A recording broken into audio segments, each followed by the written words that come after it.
Anhanguera de Taubaté, e junto com o corpo docente da biomedicina, nós resolvemos fazer esse bate-papo hoje. É a nossa primeira live, né, de muitas que virão.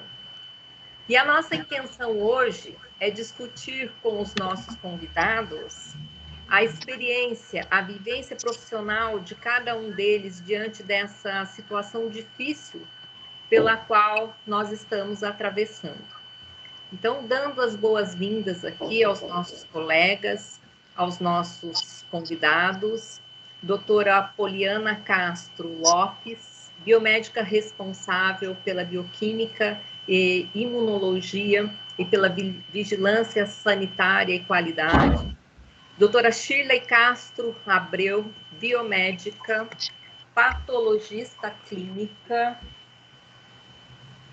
chefe do Laboratório Municipal de Pindamonhangaba, atual integrante do Corpo Profissional da Vigilância Epidemiológica de Pindamonhangaba, Dr. Edmundo da Silva, biomédico especialista em análises clínicas em radioterapia, mestre em biopatologia bucal, doutor em engenharia biomédica e nosso colega docente no curso de biomedicina. Dr. Guilherme Pato, cirurgião dentista, também companheiro nosso de jornada. Mais uma vez, agradeço a participação de todos vocês e passo agora a condução desse nosso encontro para o meu colega Bruno. Boa noite, Bruno. Boa noite, gente. Boa noite a todo mundo. Bom, vamos começar nosso final de semestre, né? Com muita honra que eu recebo vocês aqui hoje. Hoje vamos conversar um pouco com a professora Poliana, né? A professora doutora Poliana, a doutora Shirley, membro integrante aqui de Pindamonhangaba, o professor doutor Edmundo e o professor Guilherme Pato.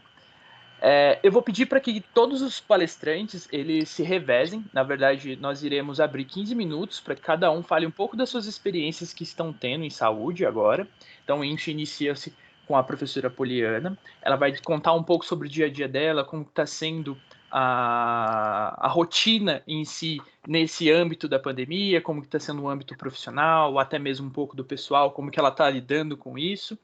E depois a gente passa para a doutora Shirley. Até então, seguimos com o doutor Edmundo e o Guilherme Pato, tudo bem? Nosso professor querido.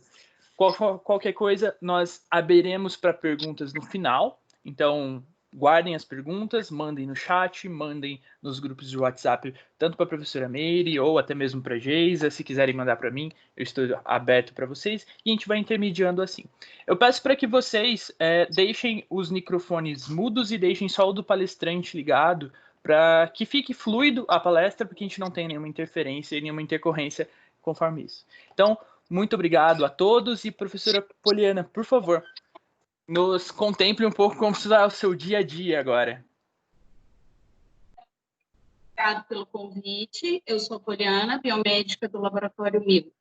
Então, depois que tudo isso começou, a única coisa que eu vi que o biomédico saiu de fora do holofote, né?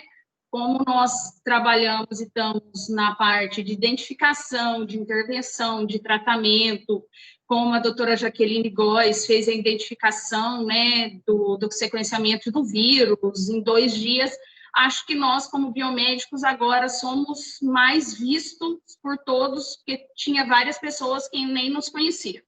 Então, com isso tudo, uma coisa eu vejo que foi para o bem. Mas o nosso dia a dia do laboratório, depois que tudo isso começou, mudou muito. Porque nós tivemos que mudar vários protocolos. Nós, quanto coordenação, funcionário, nós não sabíamos, quer dizer, até hoje, cada dia no começo, cada protocolo diferente, nós começamos tentando fazer os exames, depois não tínhamos laboratório para estar fazendo a nossa demanda, Começamos a enviar os exames para um laboratório, chega um dia antes, fala que não podíamos mais enviar demanda, aí remarca exames dos pacientes. Então, foi bem complexo. Complexo também porque nós, como não tinha protocolo montado, como atuar perante a esse vírus que nem conhecíamos certo o que fazer. Aí, um dia monta um protocolo, no outro dia já muda tudo. Então, isso do distanciamento, colocar cadeiras separadas para os pacientes, funcionários, colocar mais EPIs para os funcionários, os treinamentos, como eles vão atender os pacientes, também a nossa atenção, igual os pacientes ainda estão, né? Agora mais ainda nervosos, porque eles acham que lá dentro que eles vão estar pegando, né? No qual eu acho que lá a gente está mais protegido do que fora, porque lá a gente nos paramenta, lá a gente usa o álcool, o cloro o tempo inteiro. Mas eu acho o problema é que todos os dias nós temos que estar lendo muito para poder estar conhecendo, porque nós somos questionados toda hora. É médico que liga, porque pela primeira vez todo mundo está aprendendo junto, né? Tanto a parte da medicina, a parte da enfermagem, a nossa parte. Então, o tempo inteiro, médico que eles perguntam, quer saber qual teste usar, quando usar, como usar, é paciente que nos questiona, e o problema que eu estou vendo, que eu acho que todos estão vendo, tem paciente que responde, tem paciente que dá o PCR positivo e ele não produziu o anticorpo. Aí a gente é muito questionado em paciente que o marido dá positivo e a mulher não dá positivo. A gente é questionado também o tempo inteiro eu não estou com sintoma, eu estou com sintoma, qual teste fazer? Então, o que eu sinto nós usamos, acho que estou usando a parte de virologia, que eu achei que eu nunca pudesse usar tanto, a parte de imunologia o tempo inteiro, né? Que a gente tem que ficar lendo, vai lá naquela base da faculdade mesmo, que você achou que você nunca fosse usar todas aquelas coisas que você aprendeu. Outro dia, na hora que eu estava vendo interleucina, TH2, TH1, eu falei, gente, eu achei que nunca mais fosse usar e ter que entender tudo isso. Então, eu vejo que, com isso, a gente vê que que a gente tem que ter uma base de faculdade. A gente acha que, aquela aula de imuno eu vou aprender, depois eu não vou usar. A gente está vendo que a gente está usando muito, que a gente precisa muito dessa base, né? Para poder você ler um artigo, saber interpretar, para você poder debater sobre aquilo, né? Mas só que eu estou achando muito desgastante. Olha que eu não trabalho, nosso não é hospital, né? Então a gente tem contato com o paciente, tem o contato com o médico, mas a gente não vive a vivência de hospital, que eu acho que é mais assim crítico por ter as coisas, as intercorrências de morte, dessas coisas. Mas eu acho que está muito desgastante. No qual, igual os testes, cada dia, uma hora a gente tinha IgM e IgG, aí depois nós não tínhamos comprado o teste rápido, porque a gente queria validar um teste rápido, porque estávamos com medo do teste rápido. Aí compramos o teste rápido, validamos o teste rápido. Aí depois já vem o IgA. Tá, aí você conhece todo como funciona. Aí você tem que passar para o médico, passar para o paciente. Tá, aí agora vieram os anticorpos totais. O PCR nós não fazemos, nem enviamos. Aí veio os anticorpos totais. Só que aí você tem que passar para que é o que tem todos juntos, né? Aí ser mais viável para a fábrica. O problema é, normalmente quem conversa com a gente é engenheiro, é administrador, é o pessoal do RH. Aí eles perguntam para você, qual teste usar nos meus funcionários? Tá. Aí você passa preço, você tenta explicar o que é um quantitativo, o que é um qualitativo, o que é um IgG, o que é um IgM, o que é anticorpos totais, é a coisa mais difícil que tem. Aí nós conseguimos fazer uns slides ao qual, mas, gente, é muito difícil para eles. Eu também me vejo, apesar que eu também sou engenheiro, mas eu também me vejo no papel deles ficar ouvindo esse monte de coisa. Na maioria das vezes, eles vão o seguinte, depende da necessidade e da rapidez que eles querem. Tem lugares que, não, nós precisamos urgente, porque senão a construtora, os funcionários não entram para trabalhar. Então, optaram pelo teste rápido. Aí, tem lugares que estão optando pela sorologia, porque não tem paciente positivo, a construtora tira. Paciente positivo, aí optam pela sorologia. Mas eu vejo também muita dificuldade da gente porque na maioria das vezes eu achei que as firmas tivessem um médico do trabalho. Sempre eu falei, posso falar com o médico do trabalho? Aí a pessoa fala, não, é o administrador que vai falar com você, é o administrador que vai escolher qual teste. Aí tem hora que eles escolhem pelo valor, também vejo, porque tem muitas firmas que são 50, 100 funcionários, eu também vejo que é um custo muito alto nessa crise que nós estamos. Então, o que eu tento? Eu, quanto profissional, quanto falar a especificidade, a sensibilidade, por mais que eles não entendam, tento falar de um jeito que eles entendam, o mais prático possível, mas vejo muita dificuldade deles de entenderem.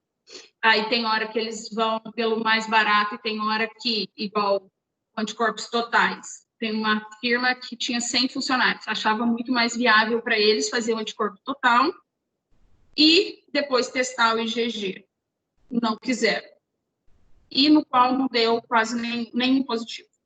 Mas o que eu vejo é isso. Só que o dia inteiro eu fico por conta do Covid. Parece que eu não faço mais nada. O dia inteiro tentando até responder o WhatsApp com pessoas que estão com dúvida no Covid. O tempo inteiro pessoas que falam assim, estou com tantos dias de sintoma, qual teste fazer? Então, eu não faço. Aí, na hora que, dependendo do jeito que você fala, aí a pessoa entende assim, teste é ruim? Aí você tem que tentar explicar para ela que, nessa fase, você ainda não, o seu organismo não produziu anticorpo, você não tem resposta imunológica. Então, esse teste não dá ainda. O problema o que eu estou vendo pacientes, 14 dias de sintoma já produziu IgG. A gente está vendo que isso não está acontecendo. Os pacientes não são todos os pacientes que estão produzindo anticorpos de memória com 14 dias. Tem pessoas que não estão produzindo. Então, tem hora que você não consegue responder. O que eu estou vendo muito difícil é que não é uma coisa que a gente consegue falar igual os outros vírus, as outras coisas que a gente conseguia. Em tantos dias o IgM positiva, depois de tantos dias a imunoglobulina M desce, o G sobe. Então, eu acho que esse está sendo uma das questões e como explicar isso. Aí você debate com o médico, o paciente, ele te questiona, ele questiona que o teste dele está errado, ele questiona que o filho dele não deu, o dele deu. Então, é sempre um aprendizado dia a dia. Também vejo que, com isso, a união do laboratório que eu trabalho, as pessoas, elas estão mais unidas, sabe, para todo mundo tentando fazer um pouco para que o conjunto, porque todo mundo teve que sair da sua zona de conforto. Então, todo mundo teve que reaprender a fazer as coisas de um outro jeito. Nós tivemos que, quanto laboratório, a mudar algumas coisas que nós fazíamos, colocar mais carro na rua, para que pudéssemos estar fazendo mais coleta a domicílio, para que o paciente não estivesse saindo de casa, para que fizéssemos o agendamento no WhatsApp. Então, nós tivemos que nos reinventar, como que eu acho que os outros laboratórios também. Muito obrigado, professora, muito obrigado. Acho muito interessante, acho que temos a acrescentar, né? Na verdade, nesse tempo de Covid que nós estamos vivendo, não só os laboratórios estão se adaptando, eles estão sentindo falta de muitas tecnologias que, vamos dizer assim, eles não foram incorporados nos últimos anos com tanta frequência nos laboratórios. Vocês mesmos falaram que não estavam trabalhando, por exemplo, com a PCR diretamente. Nós sabemos que é uma técnica de alto custo e mesmo assim não fica barato, não fica acessível para os laboratórios hoje em dia, não fica viável. Mas está ganhando campo, está ganhando mercado, está ganhando importância, e quem sabe daqui mais uns 2, 3 anos, com essa demanda que nós tivemos, a gente não capacite mais profissionais nessa área, coloque muito mais gente na parte de imunologia, muito mais voltada também para a parte de biomol, para que a gente comece a atender melhor as pessoas. Bom, vamos passar para a doutora Shirley, tudo bem? Doutora Shirley, pode desmutar o seu áudio? Bom. Doutora, eu vou querer que você conte um pouco sobre a sua vivência, o que você está acompanhando ultimamente e como que está a sua rotina de trabalho. Vamos lá, boa noite a todos. Primeiramente, agradecer este convite, né? E contar para vocês um pouco a vida de um biomédico. A vida de um biomédico dentro de uma estrutura de vigilância epidemiológica. A princípio, todo um conhecimento, uma vida dentro de um laboratório, né? Passando agora a estar convivendo dentro da vigilância epidemiológica e vendo os passos e a importância da relação de um laboratório com a vigilância, a importância dessa liberação de laudos, a liberação da velocidade da informação para que o paciente seja acompanhado, seja monitorado, que seja realizado um bloqueio, né, adequadamente. Na pandemia, eu vejo que ainda temos muito a aprender, como a doutora Poliana falou, tudo é muito novo, todos nós estamos aprendendo com a classe médica, com a enfermagem, a velocidade da informação, muitas vezes nós não temos pernas para estar avaliando, acompanhando as normas, né, diante do Ministério da Saúde também, às vezes, em uma semana, são várias novas normas técnicas vinculadas a outras atividades que também lhe fazem a liberação de laudo. Isso também nos preocupa, porque hoje, um exemplo muito claro foi que na avaliação das fichas, numa primeira triagem das fichas que chegam à vigilância, eu observei que dentro da avaliação de testes, nós tínhamos 9 metodologias circulando dentro do processo. Então, não é só a ficha chega para ser avaliada, mas também os métodos. E o que a gente tem que avaliar, como a gente tem que avaliar. Então, eu acho que a experiência como biomédica faz com que a gente tenha uma clareza, um processo de decisão rápida, um conhecimento, né, para poder estar fazendo uma orientação assertiva. Tá? Hoje, a nossa pandemia, na verdade, ela não escolhe classe social, isso a gente tem observado. A nossa população, ela está diferente das outras situações de crise no mundo, na verdade, nós temos todas as faixas etárias, todos os casos. Então, o que a gente observa, tá? Que nós, como profissionais da área da saúde, e nós, como biomédicos, nós temos uma missão além da execução. A gente tem a missão também da orientação. Por quê? Porque a gente tem esse conhecimento, essa raiz, esse aprendizado que nós trouxemos durante todo o nosso curso. A doutora Poliana até citou que ela nunca pensou que ela iria utilizar aquela teoria das aulas de imunologia, e isso é muito importante, porque hoje, com a automação, com a tecnologia, o que a gente observa? Que o profissional novo, às vezes, ele se dispersa um pouco dessa teoria, e é muito importante essa raiz. Então, a oportunidade de, quando acadêmico, é o quê? É buscar todas as informações, toda a essência de cada matéria, porque, com certeza, vai haver um momento na sua vida que você vai precisar. Outro ponto importante é saber que todas as metodologias de testes que estão surgindo, elas também são um segredo na hora do resultado final. Porque cada corpo, cada paciente está realmente apresentando uma resposta. Pacientes conhecidos, que tiveram contato, pacientes positivos, na verdade, que tiveram contato com outros familiares, algumas respostas são diferenciadas, sim. O porquê? Isso ainda, eu acho que ainda nós temos muitas dúvidas, muitas respostas ainda virão por vir. Tá? Dentro do contexto de pandemia e vigilância, eu vejo a importância do papel do profissional que exerce essa função. Por quê? Porque é ele que está direcionando todos os veículos de informação, de condução ao paciente, de rastreabilidade. Então, eu vejo que, na verdade, hoje, nós precisamos, sim, colocar um pouco mais da nossa experiência dentro dessa vigilância. Então, o biomédico, ele tem um campo muito aberto para essa área de vigilância em saúde. E é pouco explorado durante toda uma graduação.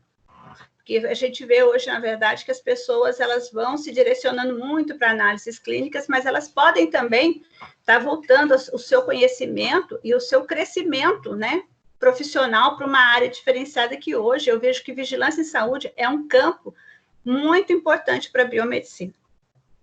O que podemos falar mais? Falar de tecnologia. A tecnologia, como o doutor Bruno falou, né, se baseia muito na evidência dos testes de PCR para o momento de sinais clínicos evidenciados, que são os primeiros 14 dias. Outra coisa polêmica, quando nós vamos falar com os pacientes e quando o procedimento da coleta das rotinas, é essa interpretação do tempo correto, dos prazos corretos da coleta. Então, o que eu observo dentro das unidades de urgência e emergência que fazem a porta de entrada? Eles não respeitam os prazos de coleta. Então, nós temos muitos falsos resultados. Por quê? Porque se eu tenho uma coleta que tem que iniciar entre o 3º e o 10º dia como ponto de referência, como norma técnica, como segmento, o paciente nas primeiras 24 horas, com os primeiros sinais e sintomas, se eu fizer a coleta, qual a possibilidade de vir negativo e esse paciente depois desenvolver um anticorpo, desenvolver a doença? E a gente sabe que o coronavírus, o Covid-19, os 7 primeiros dias de sintomas, na verdade, é que são agravantes para o paciente. Então, se eu faço um procedimento de coleta errôneo, dentro de uma data equivocada, eu vou ter o quê? Um paciente sendo liberado através de um resultado que foi feito inadequadamente. Então, essa atenção, eu acho muito importante ser carregada no nosso dia. E respeitar prazos de coleta, formato de coleta adequadamente, isso é uma característica do profissional que tem uma experiência voltada para essa área. Então, nós somos responsáveis de estar orientando aos outros profissionais de enfermagem, médicos e profissionais paralelos que realizam esses procedimentos para que o momento da coleta ele seja o melhor possível, o mais adequado possível e respeite os prazos que tem que ser coletado. Outra coisa importante, vamos ver, é que, na verdade, assim, o respeito à prevenção, tá? Existe muita preocupação em realizar o exame. Mas e a preocupação em utilizar a máscara, e fazer o uso correto, tá, do álcool gel nas mãos, a lavagem das mãos, respeitar a higiene? Isso não é muito difícil, porque hoje está uma corrida de fazer exames, mas nós andamos pela cidade, nós verificamos que as pessoas não estão respeitando as barreiras de proteção. Então, nós vamos ter o quê? Um agravante. A cada dia, mais casos, os laboratórios superlotados em realizar exames, onde pacientes, né, não estão respeitando aquilo que é primordial, que é fazer a barreira.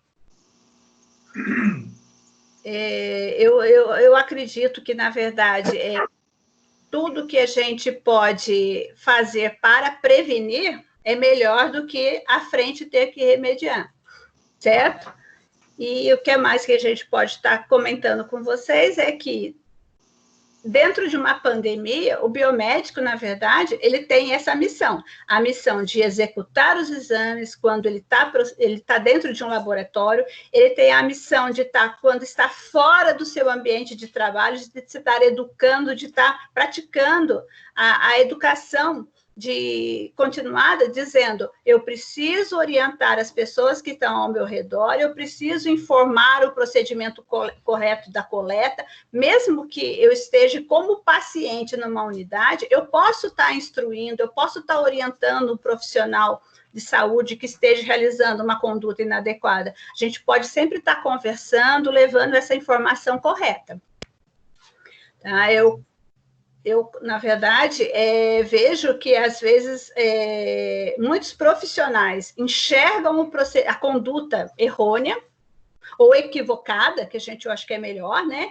Mas também a gente, dentro de um meio, a gente acaba ficando com receio de invadir, de orientar, de questionar o procedimento. E, muitas vezes, acontece a coleta, acontece a realização de um procedimento laboratorial por uma falha, às vezes, de pequenos conhecimentos, foi aquilo que eu falei para vocês. Hoje, tudo é novo para nós. Então, existem muitas modificações, muitas normas novas, metodologias e técnicas diferenciadas que estão se mudando.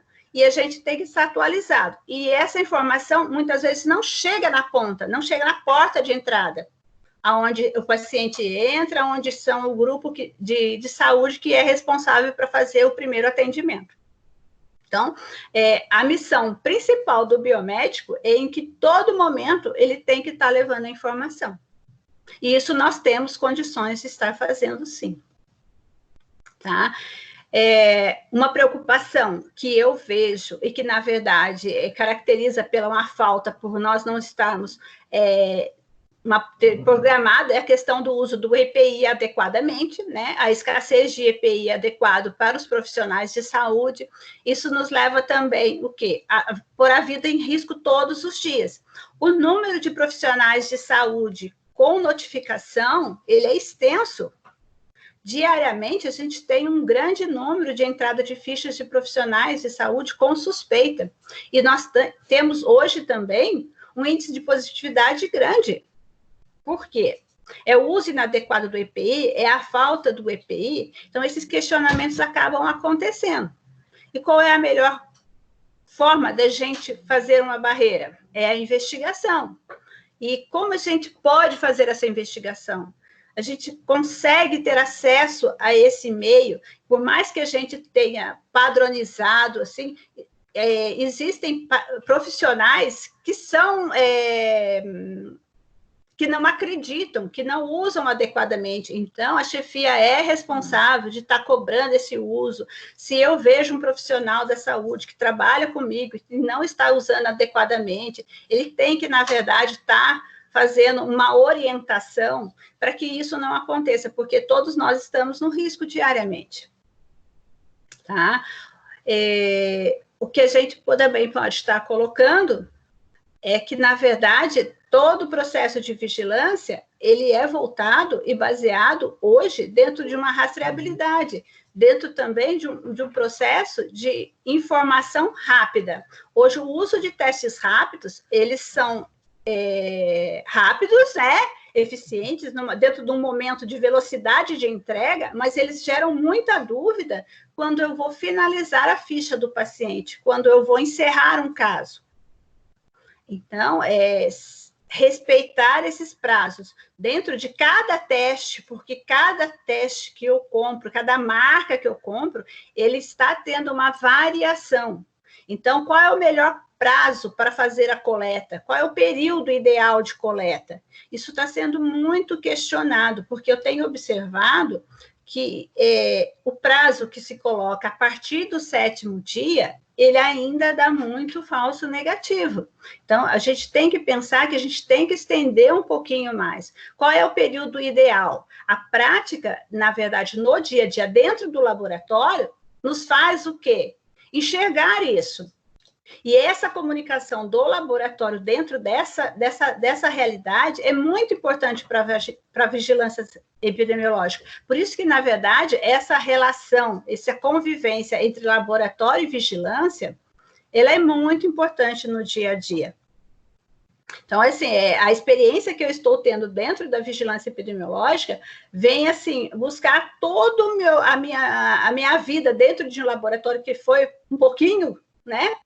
Quem foram vários anos, vendo que a hora que eu saio de dentro da minha realidade laboratorial, eu vejo a importância que tem os processos serem bem realizados, bem acompanhados e terem uma velocidade de informação, onde eu consigo chegar a tempo, uma velocidade que eu consigo criar barreiras de contaminação, barreiras de multiplicação, né?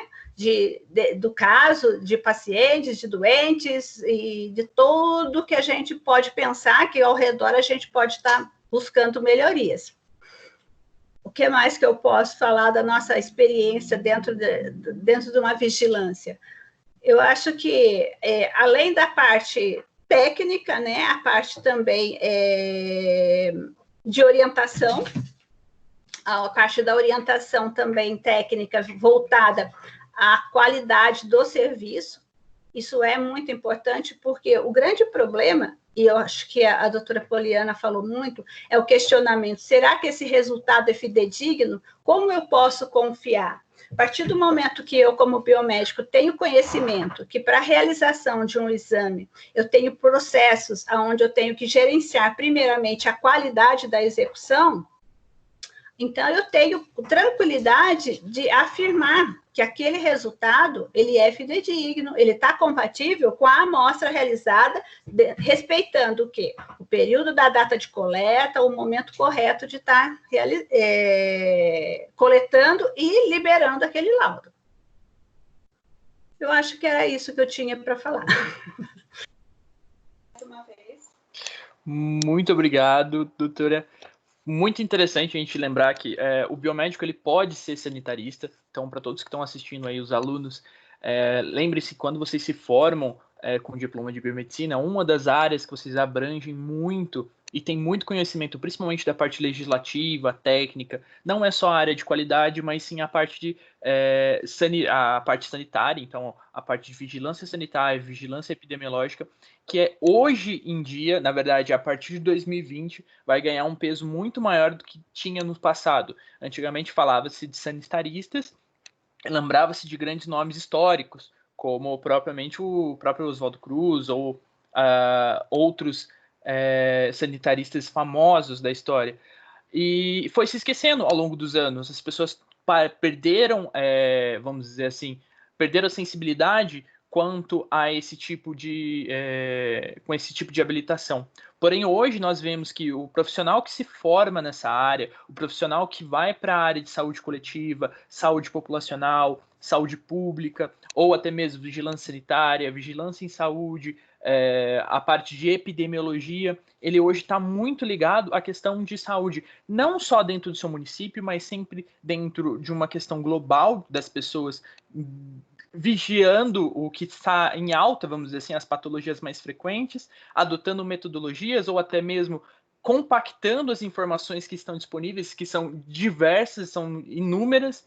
Eu acho que todo mundo hoje, atualmente, acompanha, por exemplo, o Átila Iabarino, que é um biólogo, e está fazendo as lives de acordo com a Covid. Ele faz um ótimo trabalho, por exemplo, de jornalismo científico, porém, ainda assim, ele não é um trabalho de sanitarista. O sanitarista, ele estaria fazendo o quê? Trazendo o protocolo em si, trazendo os estudos para a parte prática e fazendo a adoção desses estudos técnicos, levando para o médico, levando para o enfermeiro, levando para o próprio outro biomédico, como se portar dentro do laboratório, quais são as principais regulamentações que devem ser exigidas, quais são as formas de procedências dentro nessa nossa nova rotina, vamos dizer assim.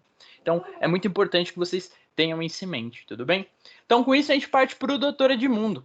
E aí, professor, tudo bem? Como é que você está? Fala um pouco mais sobre como está sendo a sua experiência agora, não só como docente, mas também como biomédico, como aluno, porque eu sei que o senhor também está aí estudando também junto. Então, conta um pouco mais como que está sendo a sua experiência agora, nesse período de pandemia para nós. Boa noite a todos. Agradeço muito o convite. Depois dessas palavras, dessa apresentação do Bruno, se pudessem me ver, iriam me ver que eu estou bem vermelho, com um calor tremendo. Tenho uma ansiedade grande, mesmo sendo docente há muitos anos.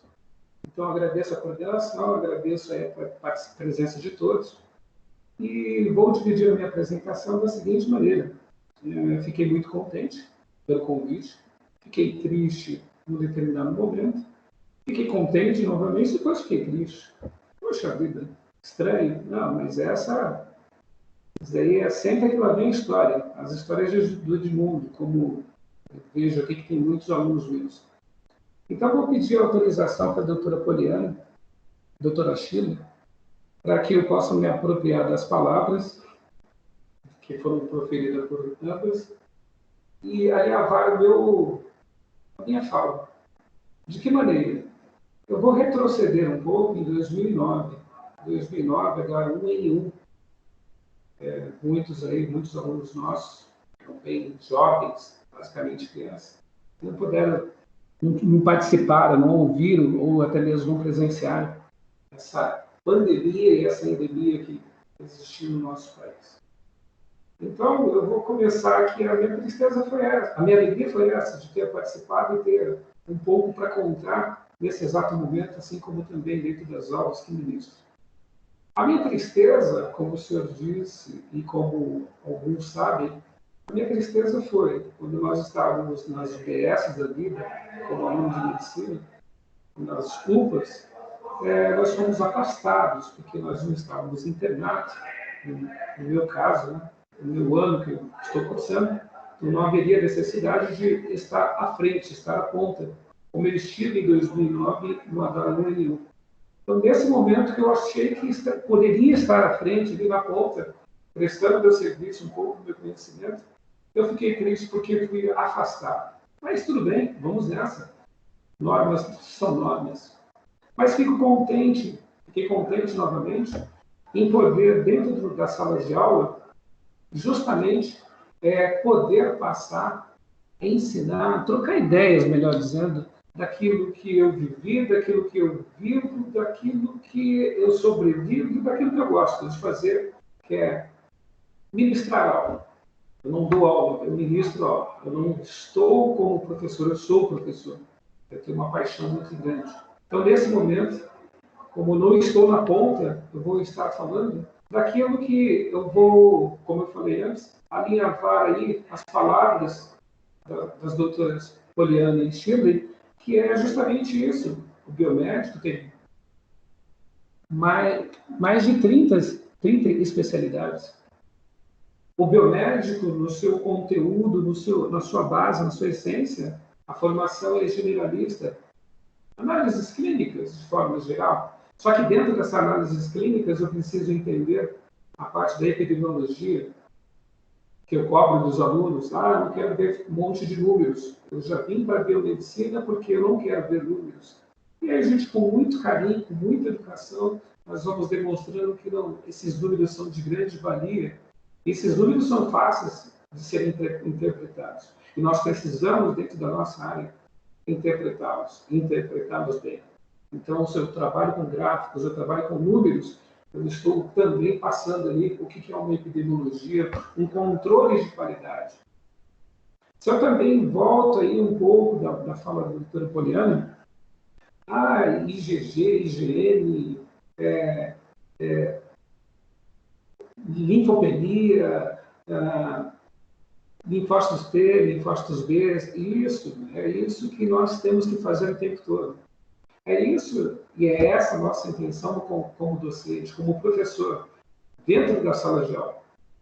Nesse momento dessa crise que todos nós, Brasil e mundo, tivemos que nos adaptar, para mim, em princípio, foi muito difícil, porque o meu negócio é andar na sala de aula, brincar, apresentar alguns casos que eu passei, eu vivenciei. Só que eu sentia que a minha aula seria fria, mas não foi fria. Não foi fria porque eu tive que me adaptar e até mesmo melhorar o meu conhecimento. Porque dentro da disciplina que esse semestre ministrei, assim como em outra instituição, não essa que eu estou agora, estou falando, existe aquele momento, professor, eu vi um teste na televisão que é verdade, quando dá isso e dá aquilo outro, a pessoa está muito mal, vai morrer? Não é bem por aí, calma. A reportagem, ela tem que passar uma informação de forma polida. O contexto científico, ela não tem condições de fazer, porque poucos irão entender. Então, nós, como docente, nós temos que orientar esse acadêmico que está ali sentado, querendo, louco por desejando conhecimento, nós temos que punir, nós temos que direcionar justamente dessa forma. Aquilo que eu vejo na televisão, eu posso absorver até a vírgula. A partir disso, eu preciso pegar fontes mais fidedignas, para que, dessa forma, eu consiga compreender melhor. E quando for questionado por algum amigo, algum vizinho, que me vê chegando com a bata branca, o avental, carregando o símbolo lindo, maravilhoso da biomedicina, quando for questionado, ele consiga falar, orientar alguns detalhes sobre como é o teste, como é a doença em si, o que ela está vendo na televisão, o que é falso, o que é verdadeiro, o que ela encontra de verdade também dentro da internet. Então, eu tive que melhorar muito mais o meu conhecimento. Porque dentro de uma aula, meus alunos estão aqui, vejo em números aqui, dentro da minha aula, às vezes eu faço 3, 4 slides, porque o assunto se estende por 2, 3 horas, mas a gente fala sobre o exame de algum parente, a gente muda um pouquinho de assunto e volta para o contexto, porque a quantidade de informações e facilidade de informações que nós temos hoje, via internet, via redes sociais, é muito grande. Agora, aquilo que é fidedigno, aquilo que é correto, aquilo que é certo, aí já é outra história. Então, o professor, dentro da sala de aula, nessa condição aqui virtual, ele precisa agora conhecer muito mais. O doutor Guilherme, juntos, né, nós apresentamos no apagar das luzes, na quarentena, no início da quarentena, nós apresentamos um pouco sobre o que era a Covid e pontuamos alguns detalhes em relação a reza a lenda que esse medicamento não pode ser tomado, porque está em estudo, a vacina vai demorar muito, os sinais e sintomas são esses, os fatores de risco são esses, o grupo de risco são esses. Mudou muita coisa de lá para cá? Sim, muda. Muda completamente não, muda bastante. A essência não, a base não muda. Mas é justamente isso, como professor, eu preciso ter bom senso. Eu tenho que falar eternamente aos meus alunos que a nossa ciência não é exata.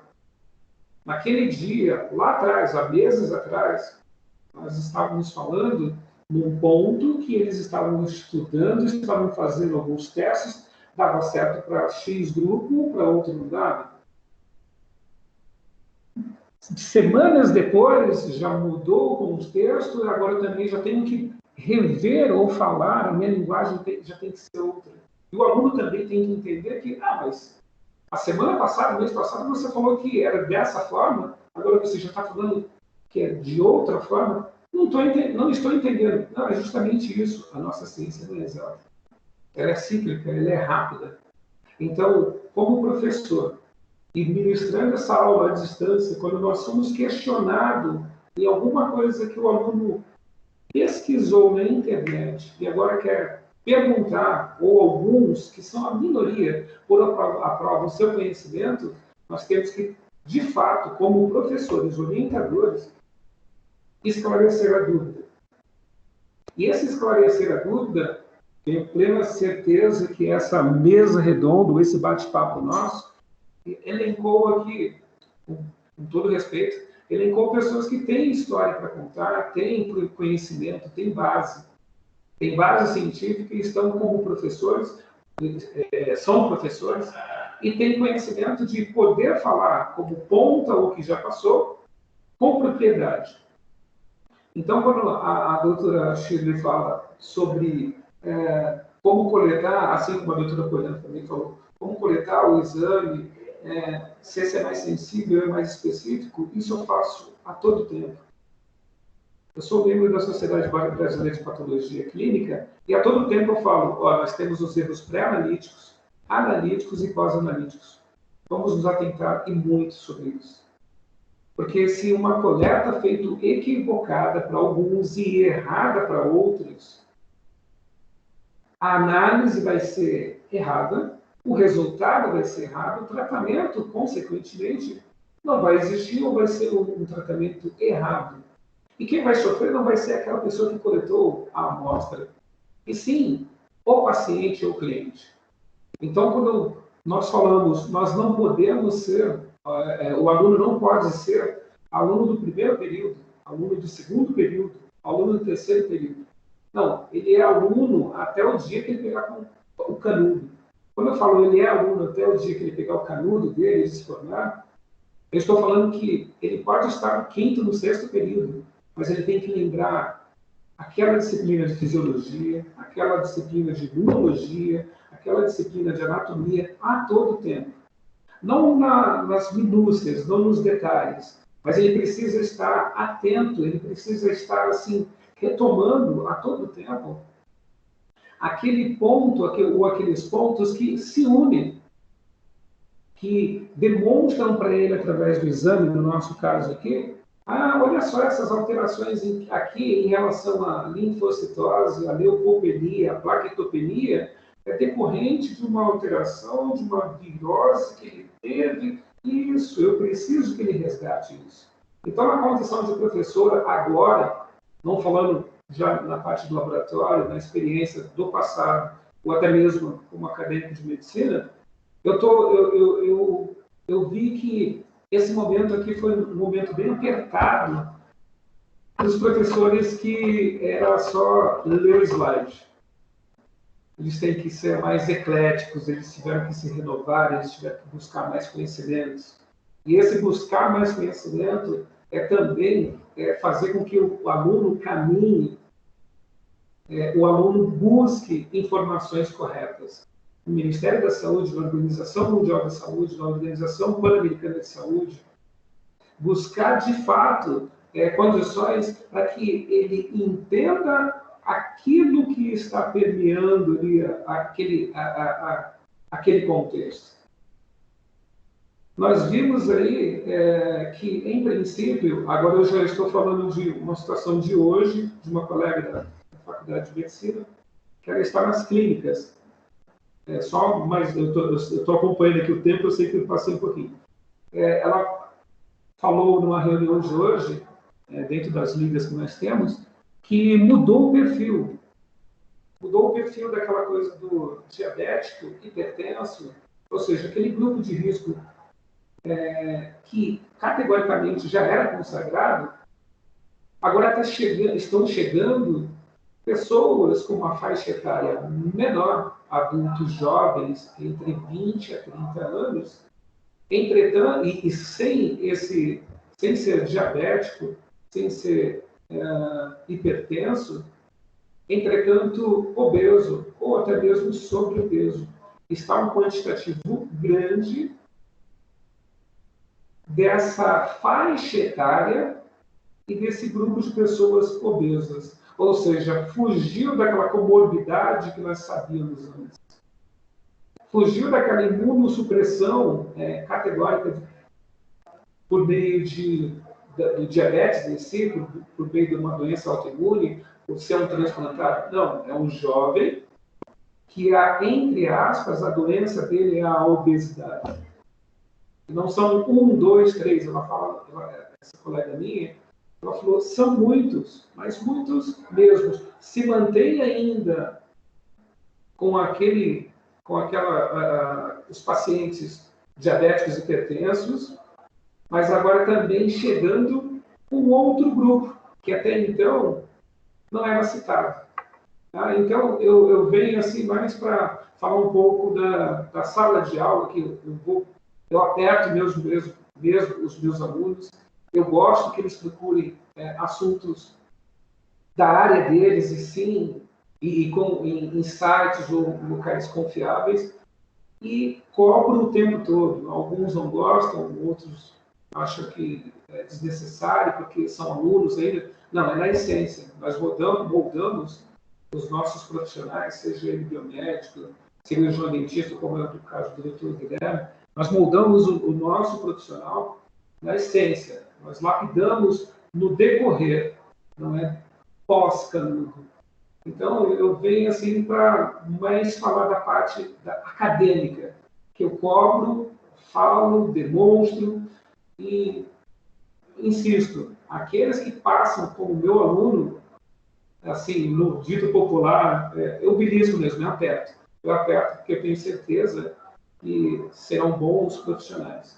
E para ser bom profissional tem que passar uma apertada comigo, mas uma apertada do bem, não é apertada do mal. Acredito que eu falei aí até demais, 16 minutos, mas a intenção foi a melhor possível. Obrigado. Fica tranquilo, professor. Acredito que todos os professores estão passando pelo mesmo. A gente também teve que se reinventar muito. Eu acredito que até o professor Guilherme vai falar um pouco disso agora. A Geisa também tem como prova. Eu tenho muita prova disso. Uma coisa é ir para a sala de aula e você ter aquela dinâmica, conversar, brincar, perguntar, e depois, de repente, você está aqui preso do outro lado da tela e tem que ter o mesmo pique, a mesma dinâmica, a mesma retórica, para que os alunos continuem se interessando, para que a gente continue trabalhando da melhor forma possível. Bom, vamos deixar agora para o professor Guilherme. Ele vai falar um pouco mais sobre o dia a dia dele, como é que ele está lidando um pouco agora com essa experiência em saúde na pandemia. Professor, todo seu, pode começar a falar. Professor, o seu microfone ainda está mudo. Opa, acho que agora liberou, né? Tá joia. Eu queria, antes de qualquer coisa, agradecer imensamente o convite da nossa coordenadora, da professora Meire. Fiquei muito, muito honrado de poder estar participando aqui nesse momento. Agradecer muito também ao Bruno pela excelente mediação que está fazendo aí, maneira que está conduzindo isso. E para mim fica uma responsabilidade grande de falar num webinar de biomedicina depois de 3 biomédicos. Aí vem o dentista aqui falar, mas eu acho que dentro da experiência em saúde, eu consigo dividir meu aspecto em 2 pontos, né? Eu tenho basicamente 2 profissões, né? Como o Edmundo mesmo colocou, a gente é professor porque ama. Eu faço isso, bom, não vou nem colocar a data, mas são mais de 25 anos que eu convivo com sala de aula em cursos de graduação e pós-graduação. Também já sou cirurgião dentista aí há um bom tempo, tem bastante tempo de formado. E então, assim, são 2 aspectos. Um deles, eu vou começar pelo aspecto profissional, então vou me apropriar um pouquinho das palavras da doutora Shirley, quando ela estava falando do risco do profissional de saúde frente à Covid agora, né? Que nós somos realmente profissionais, para quem está na linha de frente, para quem está lidando com o paciente, as coisas são bastante complicadas. E provavelmente não seja o interesse maior de todos biomédicos e futuros biomédicos que estão ouvindo aqui, mas uma das profissões que tem o maior índice de contaminação é o cirurgião dentista, por conta do tipo de equipamento que a gente usa. A gente trabalha com uma dispersão de spray muito grande dentro da cavidade bucal, que é um dos principais locais de liberação do vírus. Então, a gente tem uma carga viral sendo dispersa no ambiente odontológico, e alguns trabalhos já publicados em periódicos de referência internacional, eles têm dito que o cirurgião dentista ele tem apenas 100% de chance de se infectar com o vírus caso ele esteja exposto dentro do ambiente de trabalho, a não ser que esteja com roupa de astronauta. Você não pode respirar o mesmo ar que está dentro do consultório, então, assim, o risco é enorme. Frente a isso, o meu lado cirurgião dentista, depois eu falo um pouquinho do lado professor, o que meu lado cirurgião dentista fez? Primeiro que eu tenho uma experiência grande em saúde pública, não faço mais isso, mas até no ano passado eu ainda fazia parte de ESF, de equipe de saúde da família, trabalhei muito tempo com o SUS, trabalhei também com saúde pública no estado, então eu tenho uma vivência grande. Atualmente eu tenho um instituto odontológico, eu tenho um sócio aqui em Taubaté, a gente tem um instituto que não é uma empresa absolutamente grande, mas ele tem uma importância muito significativa porque a gente é um instituto hoje de referência em reabilitação bucal, em cirurgia, então a gente tem um fluxo de pacientes bastante significativo. Então a primeira coisa que a gente fez, né, os nossos conselhos de classe, principalmente através do nosso conselho regional aqui do estado de São Paulo, eles tiveram o bom senso de rapidamente juntar aquilo que se sabia frente ao Covid e passar informações absolutamente técnicas para os profissionais. E uma das coisas que nos foi orientado é que nós interrompêssemos o atendimento, tanto é que nós chegamos a ficar mais de 30 dias com o nosso instituto suspenso de atendimento. Hoje a gente retornou, mas nós estamos trabalhando com entre 20% e 25% da nossa capacidade produtiva, por uma questão de não ter muitos pacientes aguardando em sala de espera, para a gente poder ter um tempo maior para realizar rotinas de biossegurança entre um atendimento e outro, porque é uma das poucas vezes que a gente tem visto uma epidemia com um micro-organismo de transmissão por via aérea. A biossegurança toda na odontologia se preocupava muito mais com transmissão parenteral do que com transmissão por via aérea. Então, isso muda algumas rotinas, não que não seja nada que qualquer profissional que está atendendo em área de saúde já não devesse fazer, né? Todo profissional deveria trabalhar com rotinas de biossegurança. Mas isso trouxe para quem está na linha de frente algumas situações muito complicadas. Primeiro, o risco, porque ele é absolutamente gigantesco. Segundo, a gente também tem que lidar com aspectos econômicos, porque isso gera, para quem não é empregado, no meu caso eu sou empregador hoje, né? Eu tenho funcionários, então, assim, isso gerou um aspecto muito sério e muitos colegas, não só dentistas, mas também médicos, eu tenho uma turma grande de colegas que têm clínicas e que trabalham em equipes multidisciplinares, isso teve um impacto muito grande. E uma coisa que me chateou muito foi ver a resposta das empresas que vendem equipamentos de biossegurança praticarem... Olha, eu tenho que ser educado, senão a Meire vai puxar minha orelha depois, mas os absurdos que eles têm colocados nos preços dos equipamentos de biossegurança, mas assim, absurdos, assim, são coisas descomunais. Eu posso até comentar com vocês aqui, aquelas máscaras cirúrgicas que a gente usa, sem ser N95, a máscara tripla convencional, que a gente usa descartável entre cada paciente, a gente comprava uma caixa com 50 máscaras, por R$25 a caixa, R$22, R$25. Hoje elas estão sendo comercializadas entre R$150 e R$180 a mesma caixa.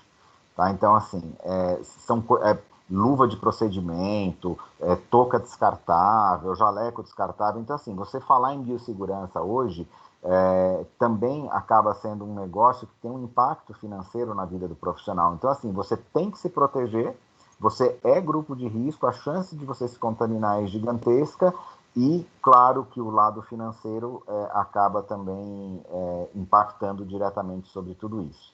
Então, por sorte, na odontologia, a gente teve uma intervenção muito positiva, muito rápida dos nossos conselhos federais, regionais e das entidades de classe, como associações e coisas que o valham. Então, de maneira geral, os dentistas conseguiram ser tecnicamente capacitados e estarem bastante aí, preparados para conviver com esse desafio da Covid, né? Isso aí é uma coisa que, por sorte, a gente teve aí um apoio muito grande das nossas entidades de classe. Mas tem um impacto muito grande, e isso gera também muito desconforto. É muito desagradável você entrar no seu consultório e atender, por mais que você atenda pouco, atenda 3, 4 pacientes num período, que seria 1/3 do que a gente atenderia normalmente, metade ou 1/3, você depois tem que chegar na sua casa, tem sua esposa, tem seus filhos, tem as pessoas que você gosta, e você poder ser um vetor de contaminação para o próprio ambiente onde você convive. Isso também é uma coisa que preocupa bastante a gente que acaba se expondo um pouco mais. E o meu lado professor vai pegar um pouco de carona com o Edmundo e vou adotar aqui algumas palavras da doutora Poliana também de graça, porque eu sou aquele chato daquele professor de imunologia que ninguém quer ouvir, ninguém quer prestar atenção nas aulas, acha que a aula de imunologia serve só para a gente matar, né? Que é mais legal ficar no bar do que na aula de imuno, mas, enfim, eu sou um dos que sempre coloquei isso para os alunos. O que acaba diferenciando um profissional, a hora que ele chega na linha de frente, não é apenas aquilo que ele aprendeu de técnica, mas muito mais aquilo que ele sabe das ciências básicas. E é o que eu sempre falo, vocês não precisam se preocupar em saber o que é um linfócito TH1, naive, não sei o que. A questão não é essa, mas é pelo menos saber aonde procurar quando vocês tiverem que se deparar com essas realidades. Do mesmo jeito, eu também sou professor de microbiologia e engloba a virologia dentro disso. Então, não só junto do professor Edmundo, que nós falamos sobre Covid, bem no comecinho, foi um evento que a gente fez na abertura do curso, se eu não me engano, foi logo no começo, a primeira, segunda semana de aula, para receber os alunos. Eu também fui convidado em N outras oportunidades para falar também sobre coronavírus em outras situações, né? E eu tenho um lado meu da odontologia, porque eu sou docente basicamente de disciplinas básicas, mas eu tenho uma afinidade maior com a odontologia, e uma das disciplinas fortes que eu tenho na odontologia é a biossegurança. Gente, eu vou confessar uma coisa para vocês, eu já não sei mais quantos seminários, palestras e lives eu fiz sobre biossegurança em odontologia desde que começou essa história de coronavírus. Então já foram aulas de pós-graduação, cursos online. Então, assim, eu estou recebendo convites e fico super lisonjeado com isso para constantemente estar dividindo aí conhecimentos na área de biossegurança, que é uma coisa que a gente deve levar bastante em consideração. Porque quando a gente fala de um EPI, eu vou dar um exemplo bobo aqui, né? Mas a máscara de tecido que a gente está usando na rua, ela não tem a mesma capacidade de proteção do que uma máscara tripla, do que uma máscara N95. Não tem, simplesmente não tem. Uma máscara de tecido vai reduzir aproximadamente 50% o micro-organismo que você vai entrar em contato. E pior do que isso, uma coisa que eu imagino que muitos que estejam me ouvindo aqui, não sei se não sabiam ou não fazem por qualquer outra razão, mas a gente não deve usar mais do que 4 horas uma máscara dessa sem lavar. Então, não é simplesmente deixar uma máscara na bolsa ou no console do carro e ficar colocando e tirando aquela mesma máscara indiscriminadamente. Não funciona assim. A gente tem que ter um volume dessas máscaras, a gente tem que constantemente lavar, desinfetar. Então, existem aí algumas rotinas, e isso impacta a vida de qualquer cidadão. Eu acho que não é só para para profissional na saúde, mas isso tem aí capacidade de impactar a vida de qualquer cidadão, né? E vou também aproveitar aqui um pouco que falou o Edmundo, porque uma coisa é fato, o conhecimento ele vai evoluindo, ele vai mudando, e a gente tem que tomar muito cuidado enquanto professor, a gente tem que estar extremamente atualizado. E uma coisa que eu sempre também coloquei, e eu faço questão de deixar isso claro em qualquer lugar que eu falo, verifiquem sempre a fonte da informação que vocês estão recebendo. Não é porque recebeu no grupo do WhatsApp ou porque viu na página do Facebook que aquele negócio que vocês estão lendo passa a ser verdade. Vocês viram aí a coisa de 1, 2 semanas atrás, aquela moça da OMS que foi lá dizer que paciente assintomático não transmitia o vírus. Quanto tempo a OMS demorou para desmentir aquilo? Então, mesmo a gente tendo informação vinda de dentro da OMS, a gente tem que tomar cuidado, a gente tem que ter um pouco de bom senso, um pouco de filtro mental para poder separar e entender tudo isso.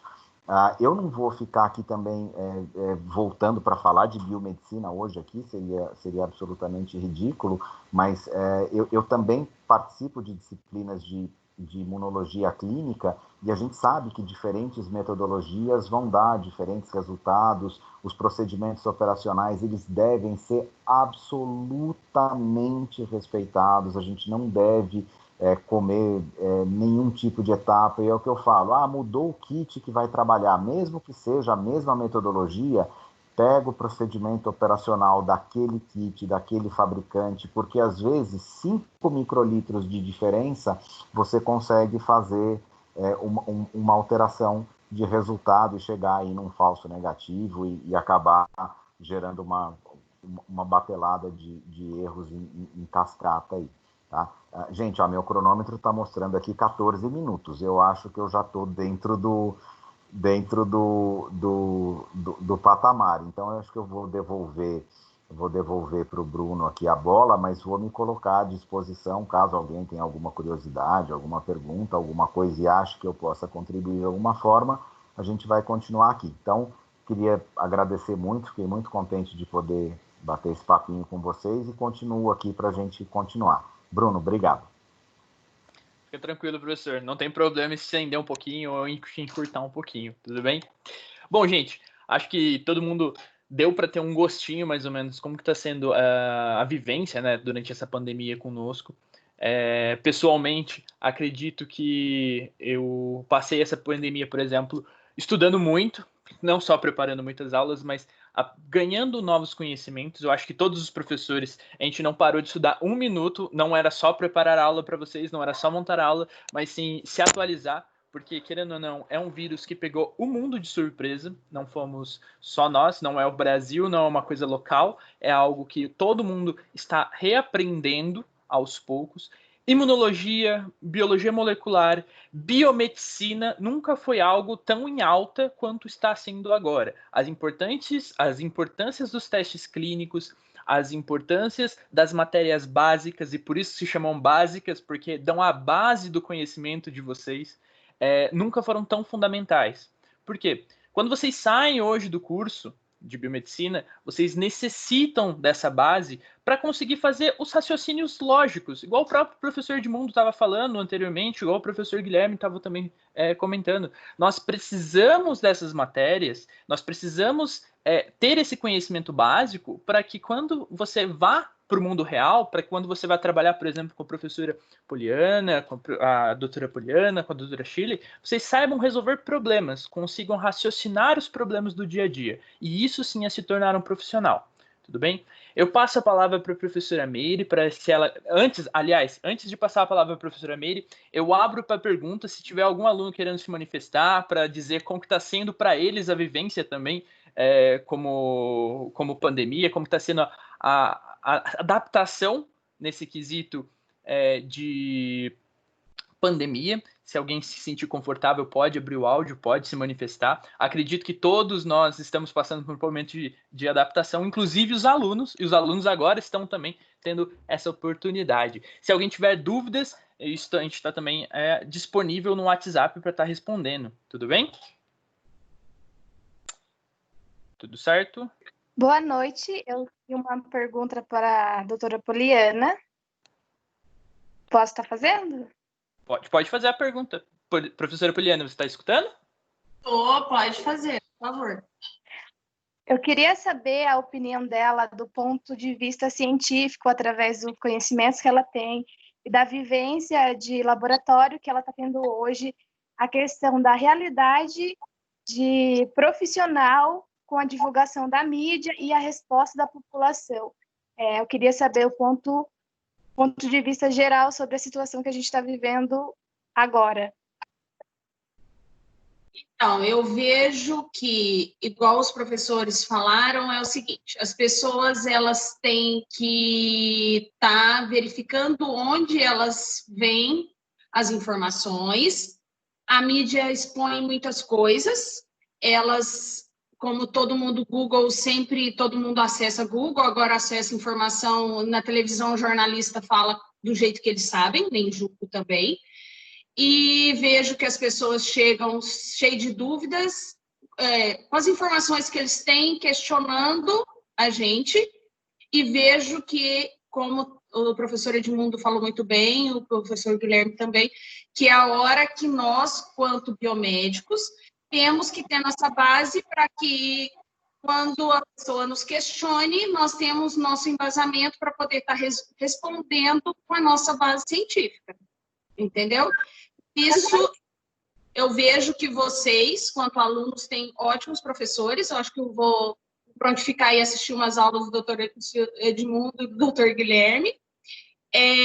Então, vocês têm que usar muito disso, para que vocês, quanto alunos, também vão ser questionados, para que vocês saibam responder, tem a base de vocês. Só que eu vejo que a mídia, ela coloca muita coisa que não condiz. Eu não sei se eu respondi toda a sua pergunta. Sim, tá, ficou claro para mim. Obrigada. Alguém mais com alguma dúvida? Alguém quer abrir mais uma pergunta? A gente ainda tem um tempinho. Todo mundo bem? Então, gente, eu passo a palavra para a professora. Eu tenho uma questão, posso perguntar? Lógico. É a Geisa. Então, aproveitando o gancho da doutora Poliana, que está bem em contato com esse mundo da análise clínica, né, contato com o paciente direto, que a gente está acompanhando de pessoas que vêm até nós, como biomédicos, como profissionais de saúde, como pesquisadores também, e o que eu estou observando bastante é uma variação de falso positivo, que está acontecendo bastante, que a princípio eu acreditava que vinha apenas dos testes rápidos, né, dos anticorpos, mas que também na PCR está aparecendo. Inclusive eu li um artigo, né, não tem como a gente fugir dos artigos científicos nessa época em que a gente está tão sedento de informação, e como foi exatamente a pergunta que foi feita agora e o que vocês vêm debatendo, né, ao longo da live, que está sendo muito enriquecedora, essa questão do embasamento científico. E sobre isso eu li um artigo falando de PCRs que estão oscilando em pacientes que estão sendo acompanhados, né? Então, PCR dá positivo num dia num paciente que está com sintomas, no outro dia negativo, passa outros 2 dias positivos, volta, fica negativo o resultado. Então, são coisas assim que vêm, inclusive, assustando a gente, né? Então, temos que melhor entender o vírus para que esses testes sejam mais seguros para a gente. A minha pergunta para a doutora Poliana, né, que tem mais contato com os testes, com as análises clínicas, seria mais um questionamento pessoal, né, da opinião dela, e também se algum outro quiser entrar para também debater esse assunto um pouquinho. Será que frente a esse cenário, essas novas vacinas que estão sendo desenvolvidas num curto período de tempo, será que elas podem trazer vantagens no primeiro momento? A gente desconhece ainda muito do vírus, e como será que essas vacinas vão chegar até a gente? Você me fez uma pergunta bem complicada. Desculpa, eu não quis, né? Não. Complicada por quê que eu vejo? Que eu também tenho o mesmo questionamento que você. Porque tem hora que eu também fico debatendo com os colegas de serviço, com as pessoas ao qual eu convivo, que também tem farmacêuticos, tem biólogos, o qual tem hora que eu vejo, eu falo, será que ainda é o mesmo vírus? Tem muita coisa para se descobrir, né? Como você mesmo falou, são muitas informações que eu acho que daqui uns 2 anos nós vamos estar descobrindo tudo isso. Que também, porque tem hora que também tem exames que questionam, por que esse exame era para ter dado o IgM, já tem, como a doutora Shirley bem falou, com a medida que a gente vai vendo, com 7 dias não deu, é com 10. Tá, mas o vírus não era para dar o IgM, então com 20 dias, você lê na bula do teste, está falando, 100% de sensibilidade com 20 dias. E tem gente que dá o PCR positivo, não dá depois de um tempo o IgM, não dá o IgG, não dá nada. Então, eu vejo que a vacina, não sei. É complicado. Eu posso falar um pouquinho aí, roubar um pouco a cena? Pode. Quem está falando? É o Edmundo. Pode falar, professor, por favor. O Guilherme também levantou a mão aqui para falar. Por favor. Hoje, na aula que nós tivemos de infectologia, no período da tarde, era mais um bate-papo igual nós estamos fazendo aqui. E estava presente uma virologista lá da USP, e que o ponto final, o grande finale mesmo, era justamente esse ponto. RT-PCR com erros grosseiros. Então, nessa condição aí que foi passada pelas pessoas, os infectologistas de vasta experiência, eles pediram que recolhesse um lote, porque a qualidade do próprio teste já estava duvidosa. Precisamos fazer milhões de testes. Então, essa coisa de fazer uma quantidade exacerbada, grande, fez com que também caísse a qualidade do próprio teste, que, consequentemente, como nós conversamos, e até falei sobre os erros analíticos, pós-analíticos, etc., culmina justamente com um não tratamento, isolamento adequado ou não, enfim. Então, eles conseguiram visualizar que um determinado lote, a qualidade estava muito, mas muito inferior daqueles que eles já estavam utilizando de longa data. E também, quanto ao outro ponto... Opa, já estou passando a bola aí, Bruno. E quanto ao outro ponto também, em relação a, como eu falei, a colega que está também lá na extrema, lá nas clínicas, ela falou que mudou um pouco, muito o perfil. É o jovem obeso. Então, não dá. Como eu falei, a nossa ciência não é exata. Nós temos que aprender muito. Qualidade de vacina também, professora Geisa, eu não sei, não sou especialista nessa área, mas a qualidade eu acho que vai ficar aqui. Professor Guilherme, vai primeiro. Depois eu comento. Tá joia, Bruno. Não, eu vou pegar carona, inclusive.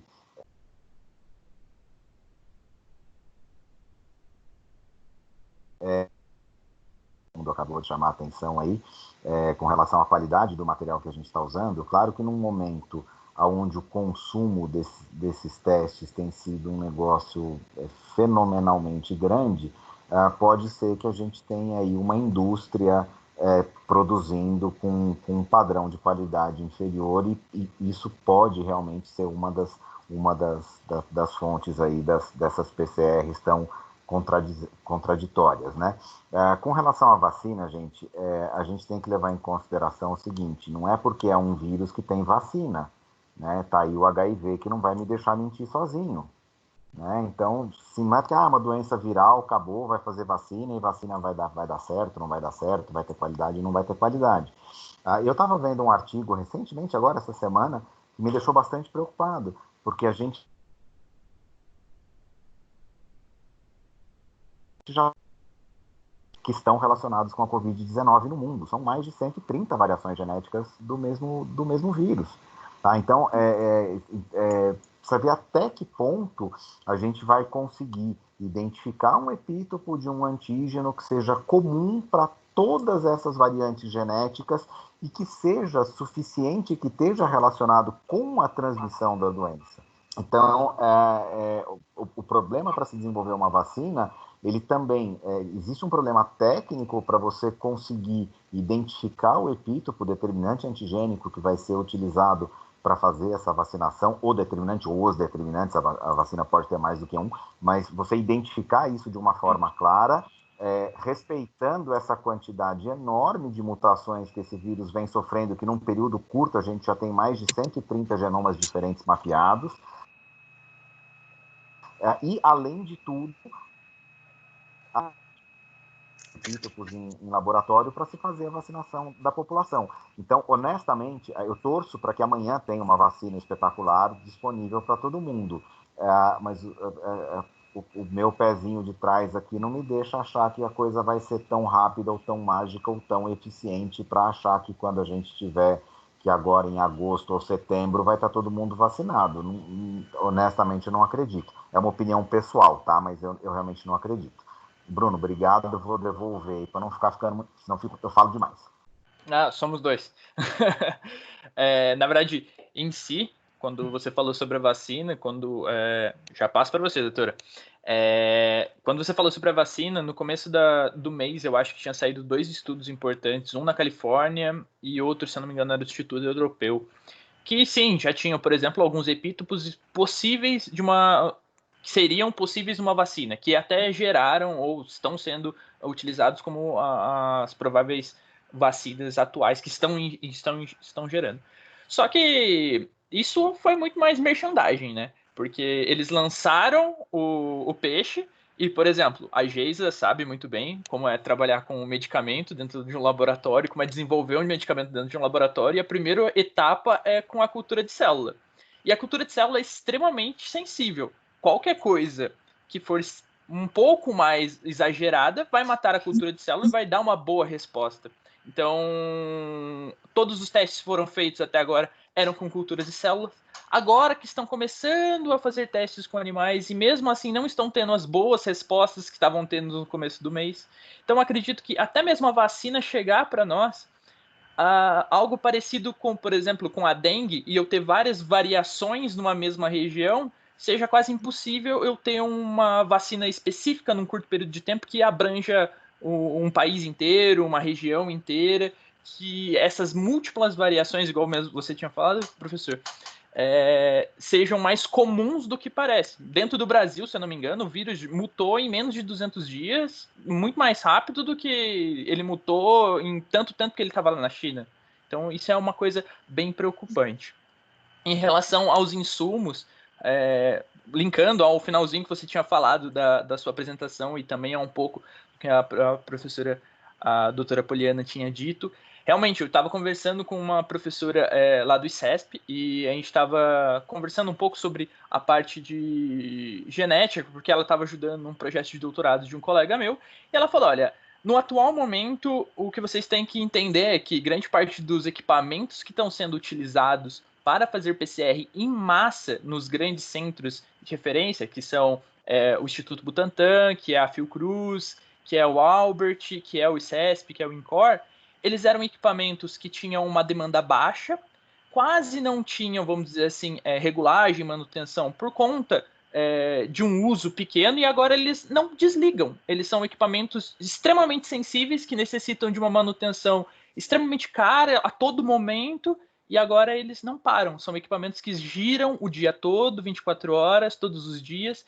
Então, realmente, eu vou ter uma variação em grande parte das vezes em PCR, eu vou ter grande parte das vezes das quantificações sendo mal feitas. Além disso, quando a gente pega lá na ponta, igual o professor Edmundo falou, igual a doutora Shirley falou, eu tenho um problema de coleta onde eu não tenho o armazenamento correto para mandar os recursos para serem analisados lá na ponta, que vai ser lá em São Paulo, grande parte das vezes.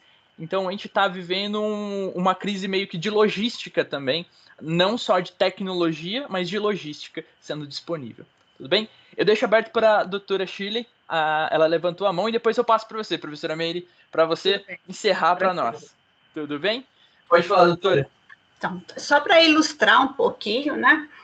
Toda essa conversa e o que foi falado muito da tecnologia, desse desgaste, que o Bruno até acho que fez uma colocação muito importante, a questão do procedimento de coleta. Eu tenho observado essa variação, ao qual a professora Geisa comentou, dentro da rotina das fichas, onde um paciente, em determinado dia, coletou, 24 horas após, onde ele saiu da transferência de uma UPA para um hospital, foi recoletado a primeira amostra positiva, a segunda negativa.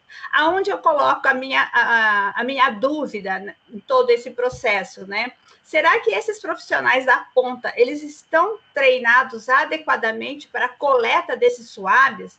Porque, como o professor, como o doutor Edmundo, também professor, né? Ele comentou da epidemia do H1N1 que nós passamos aqui. Eu vivenciei isso dentro do laboratório, e foi um dos quesitos mais importantes, foi habilitar os profissionais para a coleta. E o que nós observamos? Nós tínhamos um menor número de profissionais coletando com melhor qualidade. A partir do momento que nós ampliamos os profissionais para coletar esse material, nós começamos a ter o quê? Um problema no resultado, um retorno de amostragem. Então, eu fico muito preocupada pela quantidade de testes a serem colhidos, a estarem distribuindo, né, a liberdade da coleta para diversos profissionais, em diversas situações, as quais, muitas vezes, o paciente também, a condição do paciente pode causar essa variável.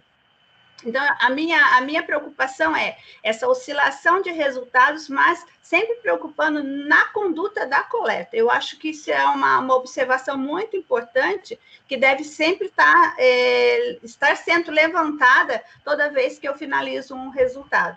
Então, eu acho que o laboratório, quando ele recebe essa amostra, ele tem que estar sempre fiscalizando, orientando essa questão da coleta do material. Muito obrigada aos 4 pelas respostas enriquecedoras. Bom, com isso eu passo a palavra para a professora Meire. A gente já está chegando para o final da live, gente. Então, muito obrigado a presença de todos. Professora Meire, está aberto para você. Obrigada, Bruno. Gente, eu agradeço imensamente a cada um de vocês convidados, meus colegas, pela participação, pela contribuição de cada um de vocês. Tenho certeza que muitas das nossas dúvidas foram hoje esclarecidas aqui de maneira direta, né, por cada um de vocês. E aproveito a oportunidade também para agradecer aos nossos alunos pela compreensão, pelo semestre diferente que nós tivemos. Foi um semestre difícil para todos nós, né? Agradeço pela dedicação, pelo esforço de cada um de vocês, nossos alunos, né? Que tiveram que se readequar, se reinventar também, mas nós conseguimos. Nós vencemos e, com certeza, estamos mais fortalecidos. Digo nós vencemos porque nós, o corpo docente, também estamos juntos com vocês, né? Não poderia deixar de agradecer aqui também ao meu time, ao meu corpo docente, ao corpo docente da biomedicina, que é um corpo, que é uma turma unida, uma turma coesa, que estão todos aqui presentes hoje em peso. Professor Bruno, professora Geisa, que organizaram esse evento com todo carinho. professor Edmundo, professor Guilherme, que prontamente aceitaram o meu convite, professora Ana Maria, que está presente, professor Alfredo, professora Joseli também. Agradeço a cada um de vocês, porque em nenhum momento vocês mediram esforços para que nós chegássemos até aqui, se inovando, reinventando, adequando em todos os sentidos, né? Para que nós continuássemos com esse ensino de qualidade, para que nós não paramos, para que vocês também não parassem. Então, eu deixo aqui o meu carinho, o meu muito obrigada a cada um de vocês, e vamos estar aqui na torcida para que tudo volte ao normal o mais rápido possível, e que em breve nós possamos estar todos juntos e com saúde novamente. Então, desejo a todos vocês boas férias e um até breve, com muita saudade já. Muito obrigada a todos. Ô, Meire, muito obrigado a todos os professores. Isso eu falo por todos os alunos da biomedicina e pelos outros cursos que também foram convidados para participar da live. Muito obrigado mesmo por essa aula, né, de como é ser um excelente profissional. Obrigada, Breno, pela participação. Eu também queria agradecer, do fundo do meu coração, a Meire, que foi incrivelmente maravilhosa durante esse período tão difícil e me deu todo o suporte desde o começo. Eu não tenho palavras para expressar o quanto sou grata por todo o apoio. E o professor Bruno, que sempre esteve presente em cada dúvida, que a gente teve toxicologia, e foi muito difícil para mim entender assim, essa matéria à distância, e ele sempre resolveu todos os meus questionamentos. Eu queria agradecer a todos os professores, mas assim, eu tive o apoio 100%, então muito obrigada a vocês todos. É isso, a gente que agradece. A gente faz aqui por gosto, né, professora? Exatamente, por amor mesmo, né? Somos professores natos, né, Bruno? Sempre, sempre, sempre.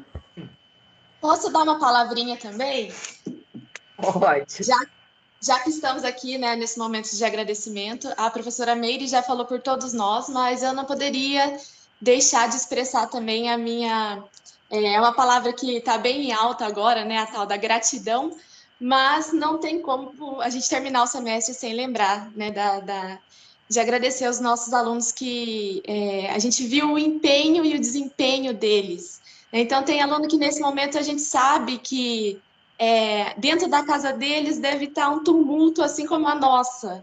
Né? Tá todo mundo em casa, filho fazendo aula, tem gente que encontrou um novo amor na pandemia, tem gente que largou do amor velho na pandemia, tem gente que melhorou o desempenho na aula, a gente vê nítido o desempenho de alunos melhorando, e outros que se dispersam um pouquinho mais, mas logo entra no eixo, entra no trilho de novo. Então, eu que trabalhei, gosto muito dessa área de neuro, a gente sabe que dentro de casa, principalmente no nosso quarto, é o lugar que o nosso cérebro sabe que é onde a gente tem que descansar. E por isso talvez seja um pouco difícil, principalmente no início, a gente se readaptar e entender que dentro da nossa casa é o que nós temos que fazer, o que a gente faria dentro da faculdade. Né? Então, isso acaba...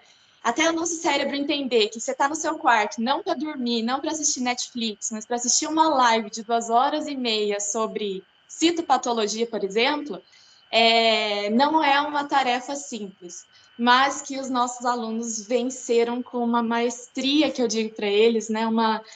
Uma classe muito de muito orgulho. Né? Então, é uma palavra que eu digo, tenho muito orgulho dos nossos alunos e muito orgulho também desses 4 profissionais que enriqueceram tanto nosso conhecimento hoje. Então, muito obrigada. Peço desculpas por alguma coisa, né, que venha a ter acontecido, né? Às vezes a gente não consegue dar tanta atenção quanto deveria, mas muito obrigada. Valeu. Boa noite, gente. Por hoje é só. Tchau, tchau. Tchau, gente. Obrigada. Boa noite. Boa noite, com licença a todos. Boa Boa noite. noite para vocês. Boa noite. Boa noite, muito obrigada, foi um prazer. Beijo a Boa todos noite. os colegas da Bio. Obrigada. Com Deus. Boa noite, gente. Boa noite. Fiquem com Deus. Boas férias. Obrigada.